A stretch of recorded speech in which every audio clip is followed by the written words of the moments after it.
Charter of parliament की तजवीज़ के तहत 18 रुकनी खुसूसी कमेटी कायम कर दी गई। स्पीकर कौमी असम्बली अयाज सादिक ने कमेटी तश्कील दी। नायब वज़ीर आज़म इसाक डार खुसूसी कमेटी के सरबराह मुकर्रर। खुसूसी कमेटी असम्बली अरकान पार्लियामेंट आईनी कौमी असम्बली में कवायद ज़वाबित और कार्रवाई के तरीक़ाकार और कौमी असम्बली की कार्रवाई को मौसर तरीके से चलाने से मुतल्लिक़ अमूर के बारे में सिफारिशात मुरतब करेगी। जारी करदा नोटिफिकेशन के मुताबिक कमेटी में वफाकी वज़रा ख्वाजा मोहम्मद आसिफ, डॉक्टर खालिद मकबूल सिद्दीकी, चौधरी सालिक हुसैन, अब्दुल अलीम खान शामिल होंगे। सैयद खुर्शीद अहमद शाह, सैयद नवीद कमर, सैयद अमीनुल हक, एजाजुल हक, खालिद हुसैन मक्सी, मिस्टर पोलियन, साहबजादा हामिद रजा, गुहर अली खान, शाहिदा बेगम, मोहम्मद अख्तर मेंगल, हमीद हुसैन, महमूद खान अचकजई भी कमेटी का हिस्सा होंगे।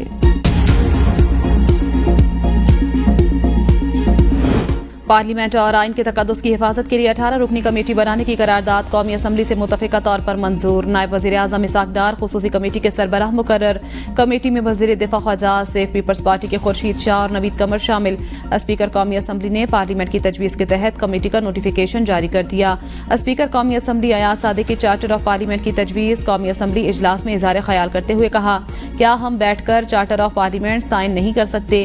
सब भूल जाएं, माजी में क्या हुआ। चाहते हैं अपोजिशन बात करे, अपोजिशन यहाँ नहीं बोलेगी तो कहाँ बोलेगी। तफसील में नहीं जाऊंगा, कुछ पर्दे जरूरी होते हैं। गिरफ्तार अरकान कौमी असम्बली के प्रोडक्शन ऑर्डर्स गुज़श्ता रोज जारी कर दिए थे। पीटीआई दौर में प्रोडक्शन ऑर्डर्स जारी होने से मुत्तफिक नहीं। जो वाक़या हुआ उसकी तह तक जाने की कोशिश करूंगा। हम 2 तिहाई और अपोजिशन 1 तिहाई है। पार्लियामेंट के वकार के लिए इकट्ठा होना होगा।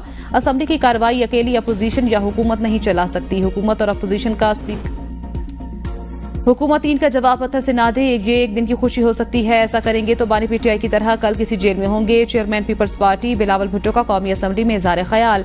कहा, आइन की बालादस्ती के बगैर पार्लियामेंट समेत कोई इदारा नहीं चल सकता। सियासत अपनी जगह, लेकिन हमें वर्किंग रिलेशनशिप रखना है। हमने सियासत को गाली बना दिया। बाहर जो सियासत करें वो हमारा मसला है, लेकिन ऐवान के अंदर हमें जिम्मेदारी का मुजाहरा करना होगा। हुकूमत का काम आग बुझाना है, लगाना नहीं। अपोजिशन का काम भी हर वक्त गाली देना नहीं, अपनी जिम्मेदारियों को देखना और निभाना होगा।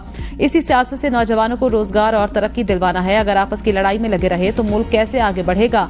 पीटीआई को मशवरा दिया था, असम्बलियां ना तोड़ें, ऐवान से ना जाएं। आज हालात उनके सामने हैं।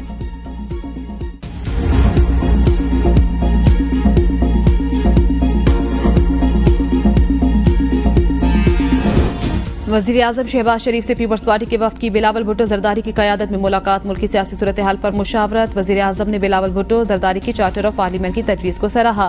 वज़ीर आज़म ने इस बात का इजहार किया कि चार्टर ऑफ पार्लियामेंट से जमहूरियत और पार्लियामेंट मज़ीद मजबूत होंगे। पीपल्स पार्टी के वफ्द ने मुल्की मईशत के इस्तेहकाम के लिए हुकूमती माशी पॉलिसियों की तारीफ की।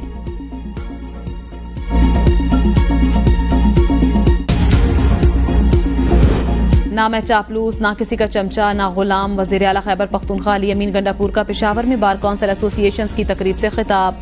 कहा, जब कहता हूँ कुछ लोग आइन की बालादस्ती करप्शन पर बात नहीं करते, फिर मेरे पीछे शुरू हो जाते हैं। अगर मैं निशानदही नहीं करूँगा तो इस्लाह कैसे होगी? सहाफ़ी हमारे भाई मेरी किरदार कशी पर कुछ भी बोलें तो खैर है। अदालती निज़ाम अफसोसनाक हद तक कमज़ोर। कानून की हुक्मरानी हकीकी के बगैर आगे नहीं बढ़ सकते। 2 कानून, 2 निज़ाम और 2 पाकिस्तान नहीं चल सकते। हमारे चैलेंजेस कुछ और हैं, अहदाफ कुछ और होने चाहिए, मगर हम किसी और चीज़ में उलझे हैं। जब तक इस सूरत हाल से बाहर नहीं आते आगे नहीं बढ़ सकते।